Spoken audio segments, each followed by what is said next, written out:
আসসালামু আলাইকুম। আজকে আমি পায়েস রান্না করে দেখাবো। এই পায়েস একবার যে খাবে তার মুখে লেগে থাকবে। প্রথমে 1 লিটার পানি নিব কড়াইতে, তারপর গুঁড়া দুধ 1 কাপ, বেশি বা তার থেকে কমও নিতে পারেন, যার যা ইচ্ছা অনুযায়ী, বেশি নিলে ভালো। তারপর এর মধ্যে আমরা দিয়ে দিব 2 লিটার মতো দুধ। 2 লিটার দুধ কেউ কম বাড়িয়ে নিতে পারেন, তবে আমি 2 লিটার দিয়ে করেছি, কারণ বেশি দুধ জাল দিয়ে যত কম করা হবে তত এটা খেতে মজা লাগবে। এরপর ভিজিয়ে রেখেছিলাম যে প্রথমে 1 কাপ চাল, সেটা দিয়ে দিব। দুধটা আস্তে আস্তে গরম হবে, চালগুলো ফুটবে, ততক্ষণ হালকা করে নাড়ব। এরপর দিয়ে দিলাম 2টি তেজপাতা, সাথে আপনারা চাইলে এলাচ ব্যবহার করতে পারেন, সামান্য একটু নুন, এবং এটা আবার অনবরত নাড়তে থাকবো। পায়েস রান্না করতে হলে অনবরত নাড়তে হবে, এটা মাথায় রাখতে হবে। এই যে মোটামুটি এখন জাল হয়েছে এবং প্রায় সিদ্ধ হয়ে আসতেছে। এই সময় তো কখনোই নাড়াচাড়া রাখা যাবে না, একটু পর পর নাড়তে হবে।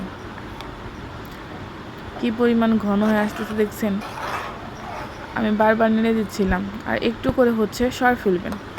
এই যে সরগুলো যে পড়বে হালকা আলতো করে ভেঙে দিবেন। এই সরগুলো যখন মুখে লাগবে তখনই সব থেকে টেস্ট লাগবে।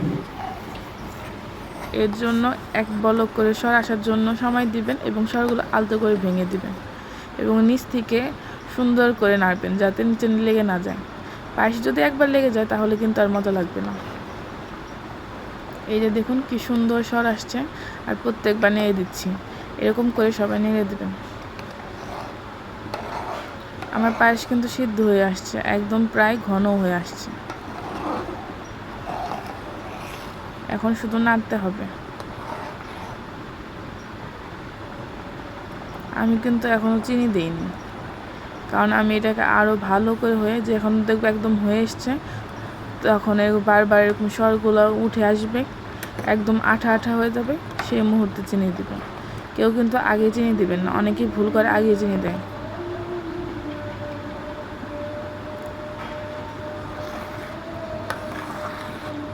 আপনারা সবাই এইভাবে একবার ট্রাই করে দেখবেন, সবসময় মনে হবে এইভাবে পায়েস রান্না করে খান।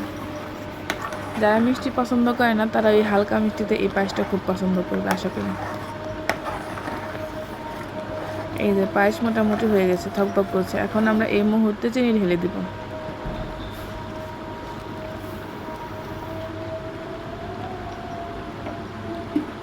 চিনি কম বেশি আপনারা আপনাদের ইচ্ছা মতো দিতে পারেন। চিনিটা দিয়ে সুন্দর করে মিশিয়ে দেব।